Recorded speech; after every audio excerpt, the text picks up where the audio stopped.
that update. And then next we have the Lieutenant Governor's office. Scott Burton, who's the Chief of Staff of the Lieutenant Governor's office. And he'll speak to us. So pardon me while I bring my phone up here. Lieutenant Governor may literally be texting me just to say, welcome. I believe he's watching you. Does he have a live feed there?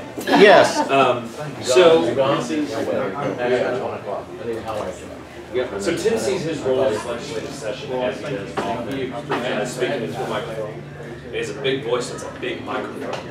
I'll tell you, primarily he's interested in across the board, big, bold government reform from scratch.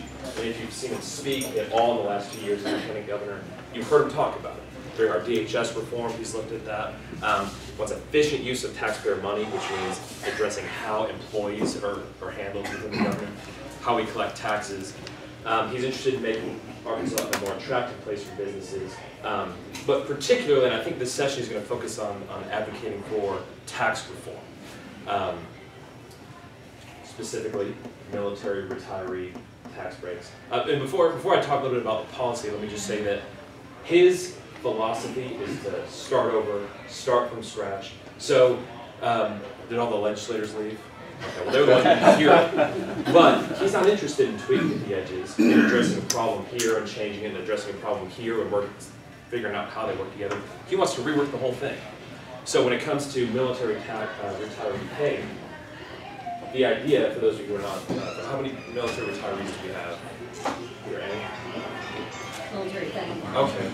So, you know, the idea, and correct me if I'm wrong, but I think it's fair to say, because I've been told by military retirees, that they're almost nomads. I mean, over the course of at least a 20-year military career, they've lived all over the country and sometimes overseas. So they really have an opportunity to sit down and think about where they want to live and where they want to start. Oftentimes their spouses are from a different state than where they're originally from. So they have that opportunity to really think about where they want to relocate. In Arkansas, that pension that they draw is taxed just like any other income. But in every single surrounding state that surrounds us, it's not.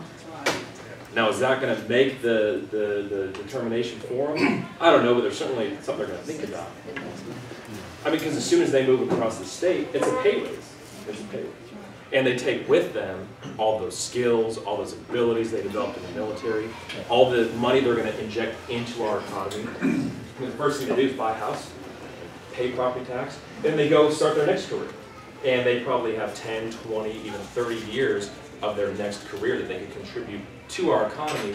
They're not doing so if they're moving out of state for that temporary. So that's the argument for military retiree tax break. But again, it's not just military retirees that need reform. I like to talk about Texarkana. Lieutenant Governor does too. But my wife is from there. And when we were driving to Texarkana for Thanksgiving dinner, even if the signs weren't there and there was no indication that there was a boundary, you could tell where Arkansas ends and Texas begins, right? Because all the industry is right across the border. It's where all the restaurants are. It's where all the industrial complexes, the retail places. And it's not just businesses, it's the residents too. They have an income tax break. It's an exemption just for Texarkana. So, you know, the idea being, if they didn't have that break, they'd move right down the street and move into Texas and move those other residents. And Tim likes to call that the canary in Arkansas's coal mine. And it's kind of like when I was in Iraq in '03 with the Marine Corps, they gave us a cage with a bird in it that we kept in our truck. And they said, if that bird dies, you know, take a look, because any sort of chemical agent, biological agent, hopefully affect that bird. Then you'll have time to kind of take care of it or react and hopefully help yourselves out and keep yourselves safe and healthy. And one night, we went to sleep for an hour and a half or 2 hours, however long we had, and we woke up and the bird was gone. So we went up to the guys on security, and they were providing security for us. We said, "Where's the bird?" And they said, "Oh, the bird died last night. We buried it right over there." we were like, "You didn't think to tell anybody? Maybe it's something we need to know about. Maybe something we needed to react to." And they were like, "Oh, birds die. I mean, it's just what they do."